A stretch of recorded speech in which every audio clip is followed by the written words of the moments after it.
Colby was born a month early. The most perfect, beautiful little boy. His sisters were thrilled, we were happy.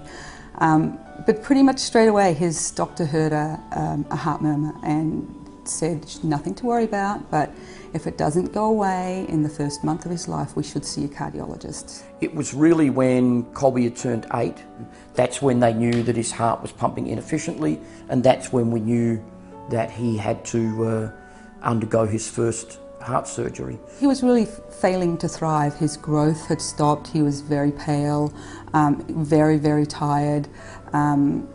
He would even, on the playground when he was running and playing with his friends, he would just suddenly lie down because he was so puffed out he couldn't keep going. All you want to do is stand in their place, take their pain.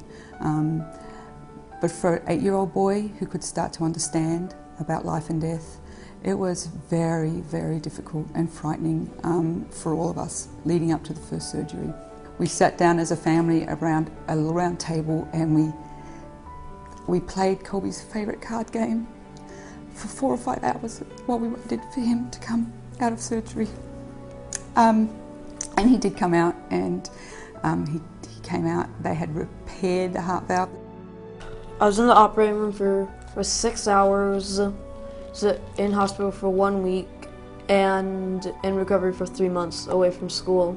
So then 10 months later, or 4 days after my birthday, I was told that I had to have another open heart surgery.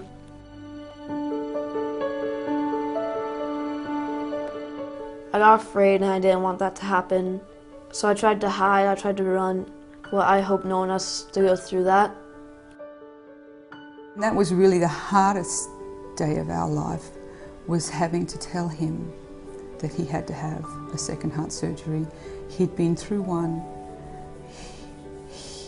He didn't know how hard it was going to be going into that, so he couldn't feel the feelings he was feeling now. But so soon after the first surgery, to be told you have to go through that again was heart-wrenching.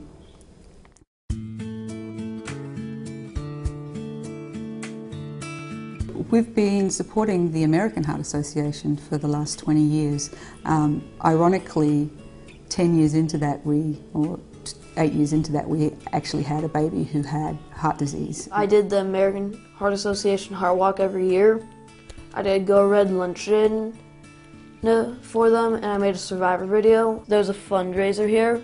I raised $1,000 in my backyard in like a little tent showing my scar. It makes me feel good when I know I'm helping other people. And now I want to do something again, and that's how the wine came along.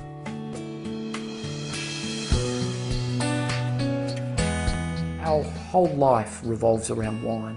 So it wasn't a surprise to me when Colby, around about a year ago, came to me and asked me, "Dad, how's wine made, and can we make a wine together?" Colby then came back to me about 3 months later and he said, "Do you think the wine is going to be good enough to sell?" And I said to him, "You know, I think we can make some good wine, and yes, we can sell it." And I wasn't really sure where Colby was going with this. And then he said, "What about if we donated the profits to heart research?" I just want to help other kids. I love the idea that just out of a small little inspiration has come something that's really meaningful. I've seen Colby developing confidence already, because this is something that he's behind and he's pushing and he's supporting.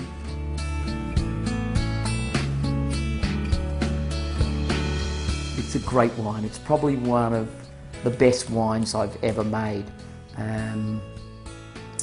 because it's a whole new dimension. I've been a winemaker for 30 years and I've done a lot of blending in my life and blended some really good wines. But when I did Colby Red, it took on a third dimension, and that third dimension was really thinking about Colby, his operation, and what this blend could mean, not just to us as a family, but to hopefully millions of other people in the world.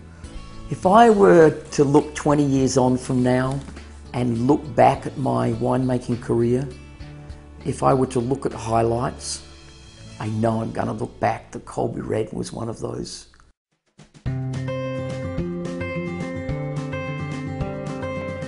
Our initial goal is $100,000, which still blows me away to think that we can as a family that we think that we can do that. And then from there, it's $250,000 and the sky's the limit. So we really hope that Colby Red is a huge success. So where will the money go? It will all go to help heart research. And Colby definitely has said quite clearly that he would like it to go to help others so they don't have to go through what he went through. So the majority of the funds will go to the American Heart Association. And I think, probably the reason why Colby's alive today is because of the money that was donated by people years and years ago. Colby would like to give some money to St. Jude's Medical Foundation. St. Jude's were the people that made his heart valve.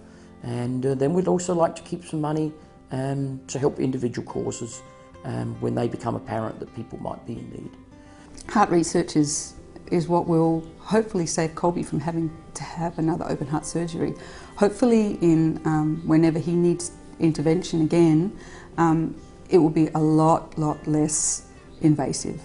I think that this is going to be a wonderful project. We're going to help a lot of people, but for me, I'm just really thankful that this project has done so much for my son already. And you can feel sad about everything, or you can get out and make a difference. And I think Colby's getting out and making a difference.